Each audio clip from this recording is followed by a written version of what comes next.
할렐루야. 얼마 전에 아내와 함께 영화관에 갔는데요. 예정에 없던 일인데 주위 분이 아이들을 갑자기 봐주셔서 호사를 누렸습니다. 그런데 갑자기 가갖고 그냥 제일 먼저 하는 거 보자 그래갖고 영화표를 끊었는데 그게 바로 이 영화였습니다. 여러분 뭐 요즘에 좀 회자가 되는 영화인데요. 열흘도 채 안 돼갖고 300만 명이 넘었더라고요. 인기가 어느 정도인가? 이 패러디하는 포스터들이 계속 나올 정도인데 뭐 대표적인 게 바로 이겁니다. 여기 중간에 계신 분이 가수예요. 김은국 씨. 그래서 저 모습 비슷하다고 이렇게 하는데 웃으실 줄 알았는데 안 웃으시네요. 300만이 뭐 대단한 숫자냐고 대수롭지 않게 생각하시는 분들도 있겠지만 영화를 보고 나면 생각이 바뀝니다. 왜냐하면 내용이 도저히 흥행을 할 수가 없는 영화예요. 이 슈퍼스타가 나오는 것도 아니고 액션이 대단한 것도 아닙니다. 요즘 영화마다 빠지지 않고 나타나는 뭐 CG도 한 장면 제대로 없어요.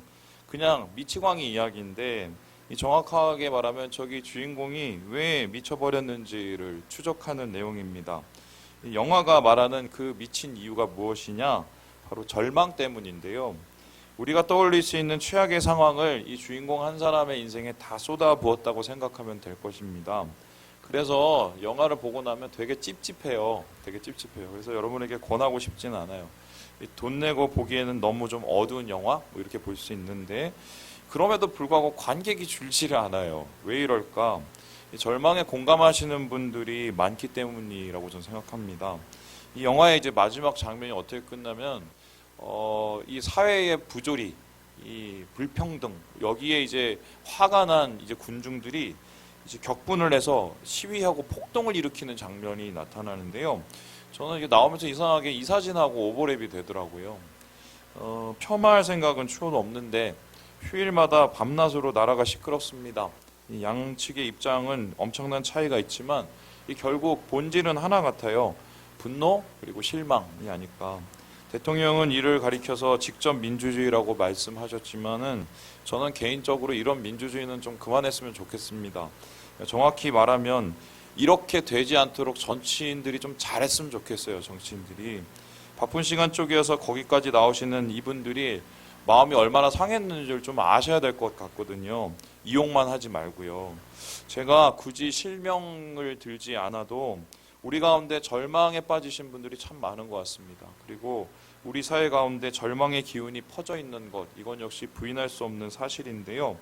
매일 공개되는 지표들, 이 나쁜 지표들이 이를 반증하고 있지 않습니까? 그런데 이런 흐름은 이 교회 가운데에도 크리스천에게도 나타나고 있습니다. 느끼실지 모르겠지만 요즘 우리 교인들이 자주 부르는 찬양이요, 잘 돌아보면요, 대부분 좀 어둡다는 거 여러분 아십니까? 물론 이제 고난 가운데 위로를 주기 위한 찬양이기도 하지만 곡조가 좀 우울하고 좀 무거워요. 그래서 뿐만 아니라 잘 살펴보면 예전에 비해서 이 교회에 대한 헌신과 신뢰도 많이 줄었는데요. 찬양은 우울하고 분위기는 비협조적이고 이거를 정리를 해보면 우리가 사는 현실은 절망인데 교회는 위로가 되지를 않는 거예요. 그래서 그만큼 사역 현장이 쉽지 않게 되었다 이렇게 얘기할 수 있겠습니다. 그런데 이제 더 심각한 게 뭐냐면 교인들 사이에 아멘 소리가 점점 줄어들고 있다는 것입니다. 옛날에는 부흥사들이 억지로라도 아멘을 시켰어요. 왜냐하면 아멘 하면 그 말씀과 그 축복이 내게 된다. 그러니까 무조건 아멘해라. 그래서 아멘을 시켰어요. 그런데 어느새인가 이제 목사님들이 모르면서 아멘 하지 말라고 그랬어요. 그런데 그쯤에는 아예 안 해요. 시키지 않아서 그런 것일 수도 있지만 제 생각에는 이 교인들이 말씀의 은혜 받기가 힘든 시대가 되었다 이렇게 봅니다. 저부터도 어떤 목사님이 이제 설교를 하시면 좀 긍정적인 설교를 하시잖아요. 그러면 그것을 이제 아멘으로 받아들이기보다 진짜 그래? 의문과 또한 여러 가지 의심이 들 때가 있어요. 목사인데도 그만큼 말씀을 받는 이 마음밭이 메말라가는 거죠. 왜 이렇게 됐을까? 왜 교회와 나라는 이 절망의 그늘에 있을까? 여러 이유가 있겠으나 뭐 결국은 하나 아니겠어요? 힘들어서 그래요. 힘들어서 살기가 팍팍하고 힘드니까 어제가 오늘 같고 오늘이 내일 같은 이 하루하루 그리고 내일이 오늘보다 어쩌면 안 좋을 수도 있다는 이 두려움, 우리 인생에 낙이 없는 거죠. 그리고 소망을 찾기가 점점 힘들어지는 겁니다. 그래서 소망을 전하는 말씀보다 절망을 표현하는 영화 한 편이 더 훨씬 가깝게 느껴지는, 뭐 지금 그런 모습이라고 하겠는데요. 몇 주 전부터 제가 이 마음속에 부담이 하나 있었어요. 뭔가 좀 희망적인 말씀을 전해야 하지 않을까 하는 이런 좀 부담을 넘어선 강박이 되었는데요. 그런데 계속 미뤄왔습니다. 왜냐? 제가 준비가 안 됐기 때문이에요. 그냥 본문 정하고 설교문 쓰고 강단에 서면 그만이겠지 생각할 수 있지만 제 양심상 그럴 수가 없더라고요. 이게 무슨 소리냐? 제 자신이 설득되지 않고 제 스스로가 소망을 발견하지 않고서는 도저히 강단에서 소망에 관한 설교, 긍정적인 설교를 할 수가 없겠더라고요. 솔직히 좀 지친 거 사실이고, 여러분 목사도 지칩니다. 솔직히 더 말씀드리면 요즘 한 며칠 동안 긍정적인 생각이 머릿속에서 자꾸 안 떠오르는 거예요. 그래서 아무것도 하기가 싫어갖고요. 진짜 억지로 했어요. 억지로. 말씀도 억지로 정하고, 사역도 억지로 하고, 기도도 억지로 하고, 독서도 억지로 하고. 그런데 이제 그렇게 억지로 하니까 너무 괴로운 거예요. 그리고 너무 죄송한 거예요. 하나님께 죄송하고, 그리고 성도들에게 너무 죄송한 거예요. 더구나 이제 새벽마다 빠지지 않고 자리를 지키시는 권사님들 있는데 그분들한테는 막 더더욱이 너무 죄송한 거예요. 아, 이거 억지로 하면 안 되는데. 그래서 하나님 앞에 제가 기도를 했어요. 하나님, 왜 제 마음이 이 모양인가? 제가 왜 이렇게 낭망해 있을까요? 기도를 했는데 하나님께서 갑자기 본문의 말씀이 떠오르게 하셨어요. 이 본문의 말씀은 소망, 그것도 진짜 소망에 관한 말씀이거든요. 이 사도 바울은 어려움에 처한 로마 교인들에게 편지를 썼습니다. 그들을 위로했는데 어떻게 위로했냐? 진짜 소망에 대한 이야기를 전하면서 위로를 하고 있어요. 당시에 로마 교인들 예수 믿는다는 이유로요, 이상한 사람 취급받고요, 그리고 쫓겨나기도 하고요, 심지어 죽음까지 당하던 시대였습니다.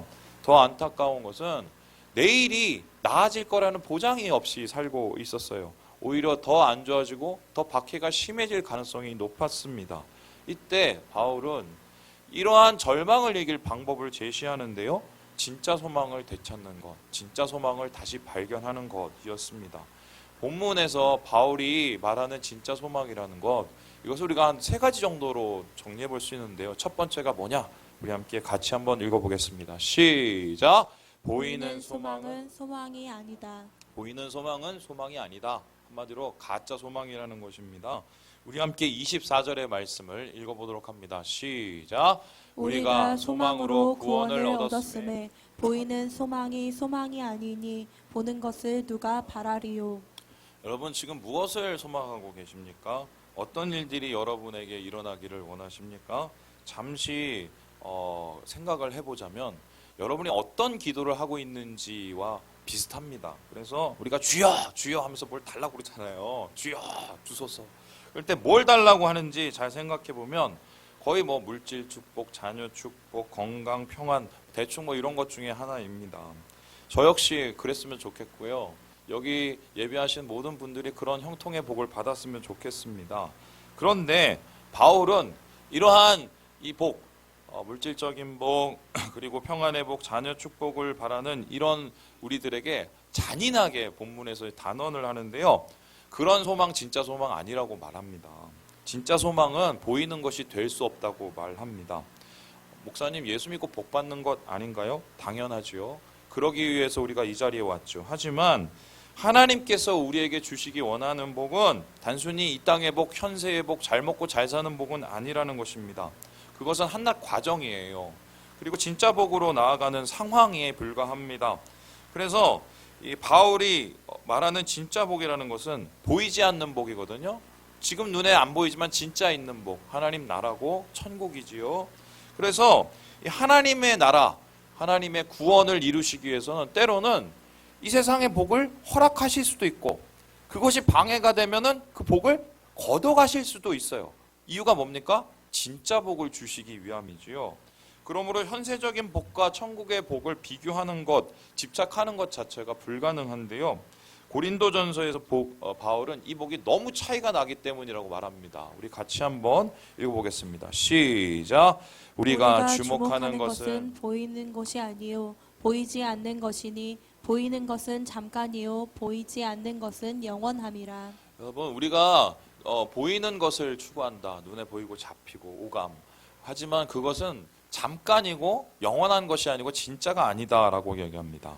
그렇다면 우리가 이렇게 질문해 볼 수 있겠습니다. 목사님, 두 개 다 되면 안 돼요? 1+1 마트에 가도 있는데, 그래서 뭐 이 땅에서도 잘 되고 천국에 가서도 잘 되면 좋잖아요. 그래서 1+1 복했으면 좋겠습니다. 이렇게 얘기할 수 있는데, 이러한 바람은 제가 이해되지만 수용하기가 좀 어려워요. 왜냐? 보이는 소망이 보이지 않는 소망과 때로는 대립될 때가 많이 있기 때문입니다. 오히려 가짜 소망이 진짜 소망을 방해하는 경우가 많이 있습니다.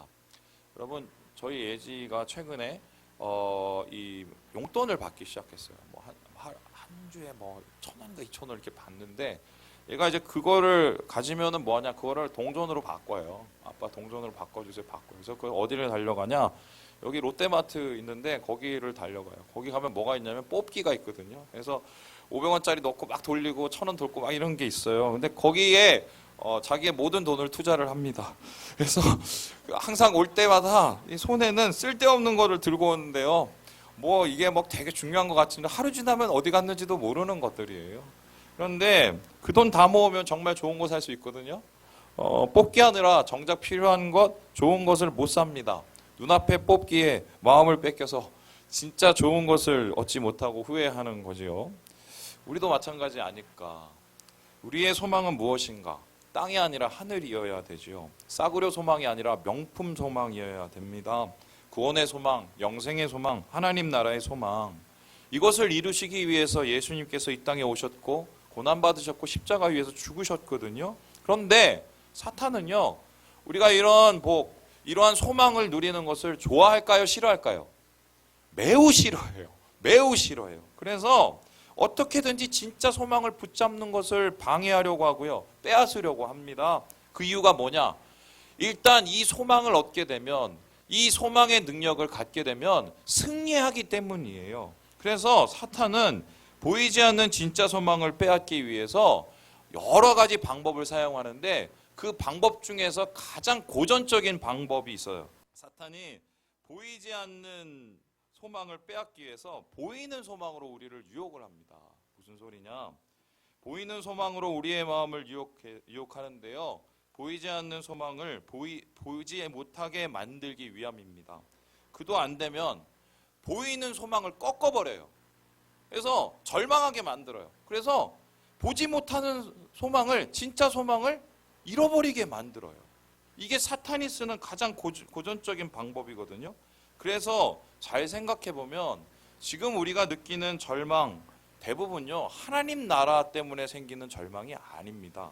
그냥 보이는 소망, 이 땅에 관한 것 때문에 느껴지는 절망이에요. 다시 말해서 가짜 소망이 우리를 절망하게 만드는데요. 여러분, 엘리야의 경우를 한번 생각을 해보세요. 엘리야가 절망을 하고 죽기를 간청했던 이유가 무엇입니까? 보고 싶은 것을 보지 못했기 때문에, 그리고 보고 싶지 않는 것을 보았기 때문이 아닌가요? 그러나 하나님께서 그를 호렙산으로 이끌어서 그를 어떻게 설득을 하셨습니까? 야, 좀 봐. 보이지 않는 진짜 소망을 보란 말이야. 여전히 이스라엘 위해서 일하시는 하나님, 아직도 바알에게 무릎 꿇지 않는 7,000명, 이스라엘과 열방을 움직이시는 하나님 손 제발 좀 보라고. 보이는 것, 네가 보기 원하는 것에 집착하지 말고 좀 내려놓고 보이지 않는 진짜를 보라고 눈을 열어주셨어요.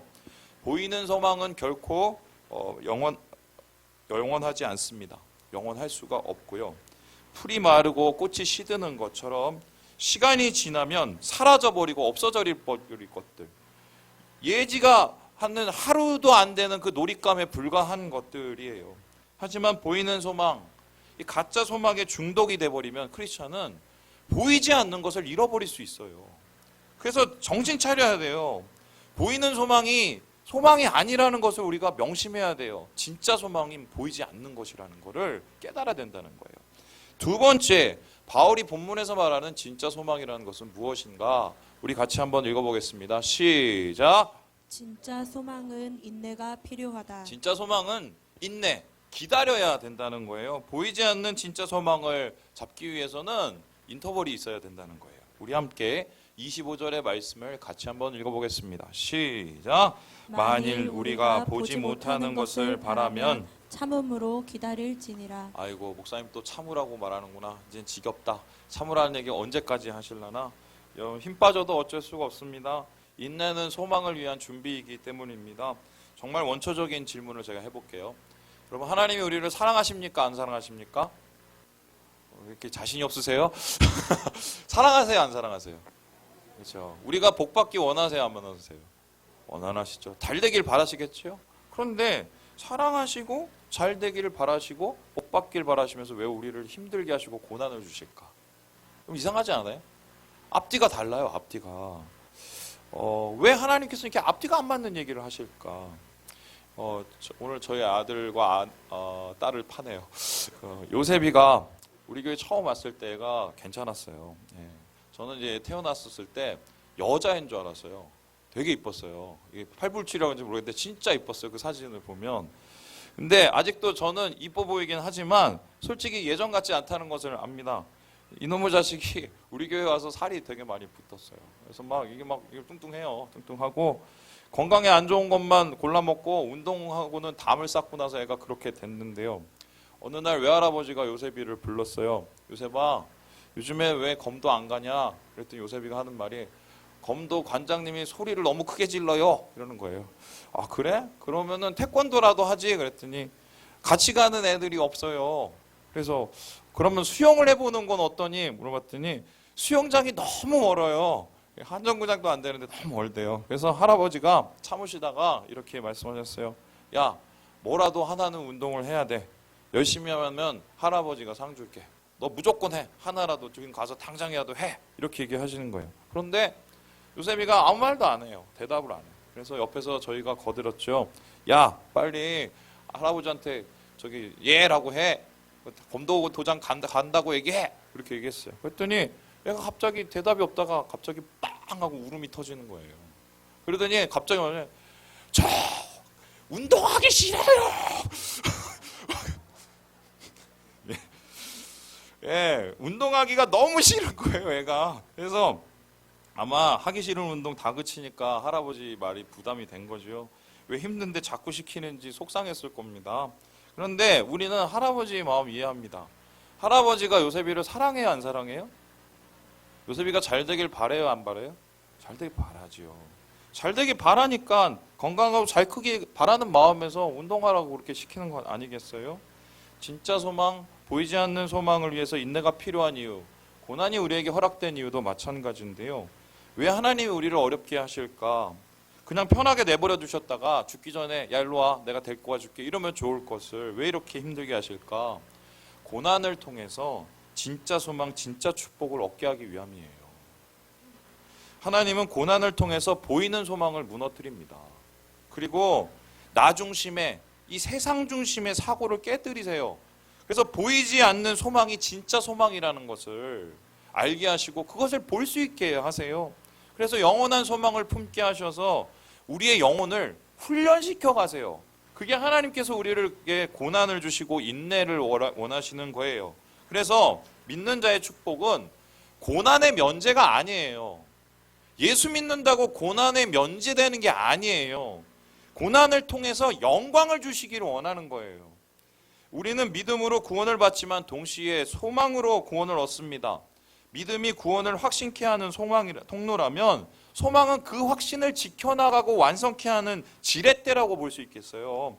구원받은 성도는 눈에 보이는 소망을 버리고 보이지 않는 소망을 붙잡습니다. 인내하고 기다리며 그 가운데 믿음이 성장해 가는 거죠.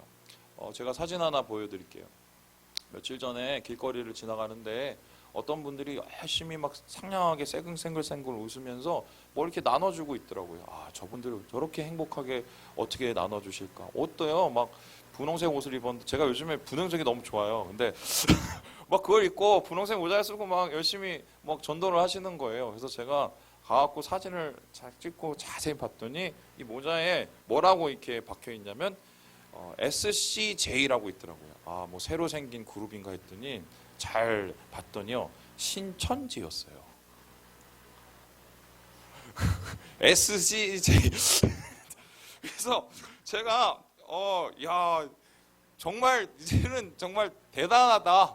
그러면서 뭘 이렇게 나눠주시는데 가서 그걸 또 받았어요. 제가 일부러 받았는데 뭐 와보라. 저희가 와보라 대회를 하는데 이 사람들 우리 걸 뺏겨갔어. 그래서 뭐 여기 뭐 진짜 뭐 천국의 비밀이 있으니 와보라 이렇게 이거를 나눠주는데, 여러분 놀라운 게 뭔지 아세요? 이 사람들이 이거를 나눠주니까 그 가운데 교인이 있을 거 아니에요. 이걸 받으면서 되게 싫어하시는 분이 있었을까 없었을까요? 되게 불쾌하게 보시는 분이 있는데 그래도요 쌩글쌩글 웃으시면서 그거를 나눠줘요. 심지어 옆에서 뭐라고 해도 쌩글쌩글 웃으시면서 그걸 나눠줘요. 그래서 야, 저분들 대단하다. 저분들 대단하다. 저렇게 냉대를 받으시면서 저렇게 웃으시며 이 전도하시는 저분들 정말 대단하다 생각을 했는데, 여러분 이 신천지 교리를 보면 정말 말도 안 되는, 성경을 조금만 알아도 말도 안 되는 얘기들이 너무 많거든요. 그리고 결론적으로 그거 보면 자기 삶을 교주를 위해서 바치라는 소리예요. 그런데 그거를 그 멍청하게 하고 계시는데, 중요한 거는 다른 건 다 꽝인데 이 열심 하나만큼은 정말 대단하다는 거 전 부인을 못 하겠더라고요. 가짜 소망 위에서도 이렇게 인내와 고난을 마다하지 않는데 진짜 소망을 바라보는 우리는 어쩔까요?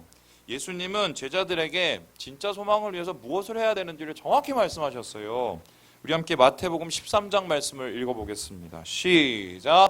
또 천국은 마치 좋은 진주를 구하는 장사와 같으니 극히 값진 진주 하나를 발견하매 가서 자기의 소유를 다 팔아 그 진주를 사느니라. 여러분 우리가 살면서 소망 감별사가 돼야 돼요. 믿는 사람은. 무슨 소리냐? 뭐가 진짜고 뭐가 가짜인지를 분별을 해야 되거든요. 그래서 가짜는 버리고 진짜는 취해야 하고요. 진짜 소망에 과감히 투자해야 합니다. 진짜는 해가 지나고 연수가 지나도 진짜고요. 오히려 그 가치가 더해질 수는 있어도 감해질 수는 없습니다. 그런데 이 진짜 소망을 위해서 진짜 진주를 발견해서 모든 것을 파는 것처럼 우리가 하나님 나라, 하나님 구원을 이루기 위해서 투자하는 것을 마다하면 이것같이 바보 같은 것이 어디 있을까요? 하나님 나라를 위해서 구하는 인내는 절대로 헛되지 않는다. 왜냐하면 합당한 보상이 있기 때문입니다. 그래서요, 여러분 우리가 이 세상에 다른 거 다 실패해도요, 다른 거 다 실패해도요, 우리가 종국적으로 마지막에 예수 믿음으로 구원받고 하나님 나라를 이루어가면 이것만한 성공은 없어요. 우리가 이거 위해 사는 거예요. 다른 거 위해 사는 건 아니에요. 여러분 숱한 사람들의 영웅들과 숱한 사람들의 위인을 보세요. 그들 결과적으로 다 놓고 갔어요. 우리의 끝에 있는 거는 결과적으로 하나님 나라 구하는 것 말고는 없어요. 우리의 삶에 그 기쁨을 누리는 것. 그래서요, 진짜 소망은 반드시 인내가 필요하다는 거예요. 마지막으로 바울이 제시하는 진짜 소망의 이야기는 무엇인가? 우리 같이 한번 읽어보겠습니다. 시작. 성령님이 우리의 소망을 도우신다. 성령님이 우리의 소망을 도우신다. 우리가 소망을 이룰 수 있도록 도와주신다는 겁니다. 우리 함께 26절의 말씀을 읽겠습니다. 시작. 이와 같이 성령도 우리의 연약함을 도우시나니 우리는 마땅히 기도할 바를 알지 못하나 오직 성령이 말할 수 없는 탄식으로 우리를 위하여 친히 간구하시느니라. 목사님, 진짜인 건 맞겠어요. 그리고 알고 하나님 나라 가야 되는 것도 알고 하나님 나라 이루는 것도 알고 천국의 소망이 얼마나 중요한지는 알겠는데 그래도 참기가 너무 힘들어요. 저도 그래요. 저도. 그래서 넘어지고 쓰러지고 자빠지고 포기하고 싶고. 그러면 하나님이 이걸 아실까요? 모르실까요? 아셔요. 우리가 너무 부족하고 연약한 존재라는 걸 아세요. 그런데도 불구하고 우리에게 이 길을 가야 된다는 것도 아시거든요. 진짜 소망을 위해서 하나님께서는 특단의 조치를 내리셨는데 예수님께서 구원의 길을 열기 위해서 이 땅에 오신 것처럼 하나님께서 우리에게 그 구원의 길, 소망의 길을 이루시기 위해서 뭐 했냐? 성령님을 보내주셨어요. 그럼 성령님이 하시는 일이 뭐냐? 우리가 넘어지면 일으켜 세워주시고 우리가 자빠지면 다시 일어나게 하여 주셔서 이 진짜 소망을 이루어가고 이 소망의 길을 가시도록 도와주시는 역할을 하시는 게 누구다? 바로 성령 하나님이시라는 거예요. 여러분, 바울은 오늘 말씀 가운데 그냥 돕는 게 아니라 매우 세심하고 완벽하게 돕는다고 말합니다. 연약함을 돕는데 심지어 우리가 알지 못하는 것까지 도와주시고 알지 못하는 부분까지 기도해야 하시고 탄식하신다고 말씀을 하십니다. 성령님이 그렇게 우리를 위해서 일하고 계시고 영원히 우리를 위해서 우리 편이 되어주신다고 이야기를 하고 있어요. 목사님, 머리로는 알겠는데 마음이 수긍이 안 됩니다. 정말 도우신다고는 말을 하는데 느껴지지가 않아요. 이해합니다. 우리가 불신의 시대를 살고 있기 때문에 너무 많이 속고 살고 있기 때문입니다. 이전 목사님들이 소명감별법을 잘 안 가르쳐 주시고 세상 축복이 진짜 축복인 것처럼 가르쳐 주셨기 때문이에요. 그래서 제가 고민을 했어요. 어떻게 하면은 성령 하나님이 우리의 소망을 이루어 주시는 것을 돕는다는 것을 알게 할 수 있을까? 진짜 소망을 위해서 투자하는 것이 얼마나 귀중하다는 것을 우리가 깨닫게 할 수 있을까? 막 고민을 하고 기도를 했는데 제가 영상 하나를 발견을 했어요. 그래서 오늘 여러분하고 이 영상을 좀 보면서 마무리를 하려고 합니다. 좀 틀어주시죠.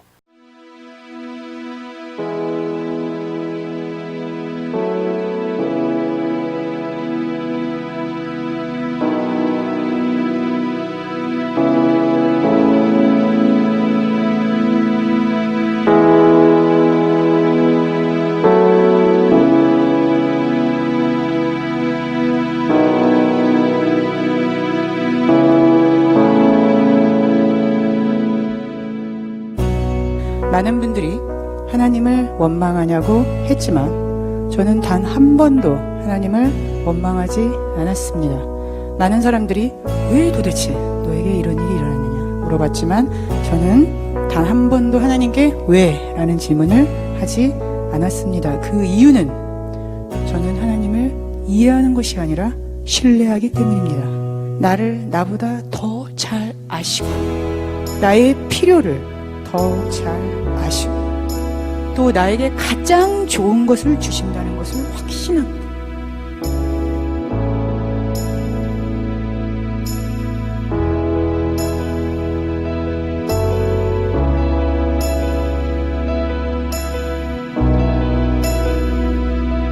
저는 이 고통의 시간을 통해서 복음의 놀라운 능력을 깨달은 것이 저에게 큰 축복이었습니다.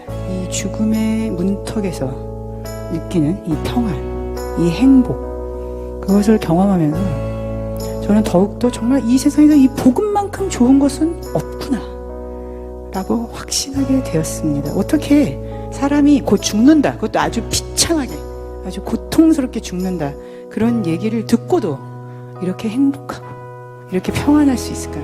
제 자신을 보면서 저는 이 복음의 능력에 대해서 감탄하게 되었습니다. 저는 죽음에 대한 두려움이 전혀 없습니다.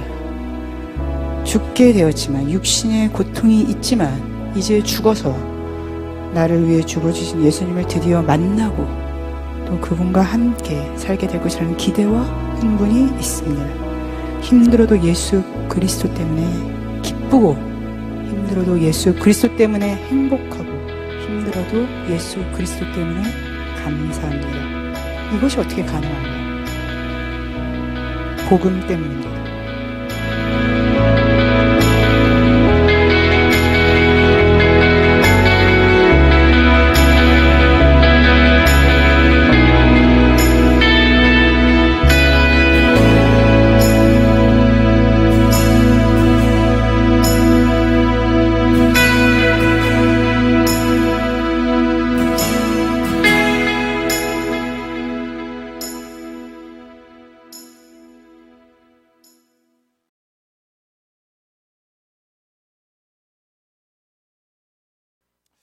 영상을 보고 맨 처음에 긴가민가 싶고 뭐 이렇게 단단한 분이 있나 싶더라고요. 그래서 검색을 해봤더니 책 한 권을 쓰시고 별세를 하신 거예요. 그래서 꼭 사봐야겠다고 이게 생각을 했어요.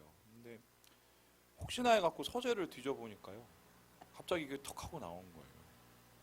제가 이걸 어떻게 샀는지 어디서 이 책이 들어왔는지를 몰라요. 근데 왜 이 책을 꽂아놓고 제가 가만히 있었는지도 잘 모르겠어요. 아니면 어디서 누가 주셨는지. 이게 이거 읽으라는 하나님의 책을 펴서 읽으라는 말씀이어서 막 책을 읽기 시작을 했는데 이 내용이 보통 내용이 아닌 거예요. 무슨 소리냐? 이분이 서울대 졸업하셨고요. 사법고시를 준비하셔서 1차를 붙고 2차를 준비하고 있었어요. 그래서 2주를 남겨놨는데 갑자기 포기하게 됩니다. 이유가 뭐냐면 아버지가 의지하고 친밀했던 그 아버지가 췌장암에 걸려갖고요. 갑자기 돌아가셨어요. 그래갖고 그 충격으로 사실을 포기하고 돈을 벌러 간 거예요. 그래서 강남에 있는 유명 학원에 가서 유명 강사가 돼서 10년 동안 돈을 많이 벌었어요. 근데 어느 날 내 인생의 공허함을 느끼신 것 같아요. 그래서 이 전도 세미나를 미국에 열린 전도 세미나를 혼자 찾아가는데요. 대단하시죠? 그런데 거기에 참여하고 인생이 변합니다.